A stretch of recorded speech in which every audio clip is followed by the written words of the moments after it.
Hi, I'm Stephen Murphy, and I'm here to talk about mole day and why it is important.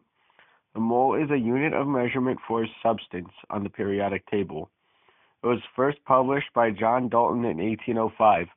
The mole is expressed by Avogadro constant, which has a value of 6.022 times 10 to the 23rd. Why is it important, some might say? The mole, even though it's not a metric unit of measure, it is used by great scientists like previously mentioned John Dalton, Henry Victor Regnault, Mr. Trevino, and many more to find atomic masses and weights over a substance. For units of measurements, there is such a thing as molar mass, molar volume, etc. The mole is mainly used to measure small atoms and molecules. Even though it does not measure a lot, it plays a huge role in the field of measurement and in the periodic table itself.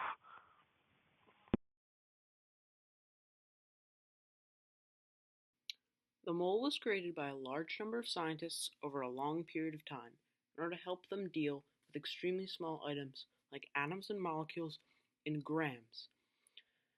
It was based on 12 grams of carbon 12, which contains exactly 1 mole of atoms, and it was named after the molecule.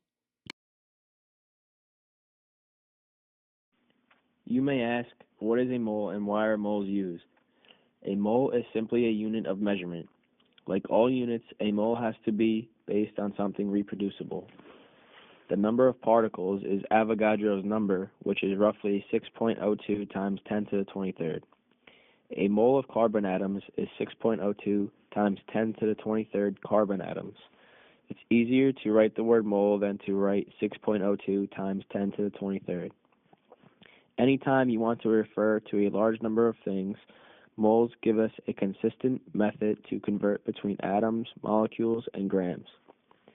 The mole simply represents a number, just as the term dozen refers to the number 12.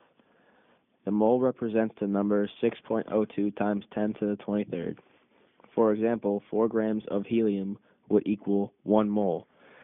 Because helium has an atomic weight of 4.00, therefore 4.00 grams of helium would contain 1 mole of helium atoms. You wouldn't say 6.02 times 10 to the 23rd chemistry teachers like Mr. Trevino.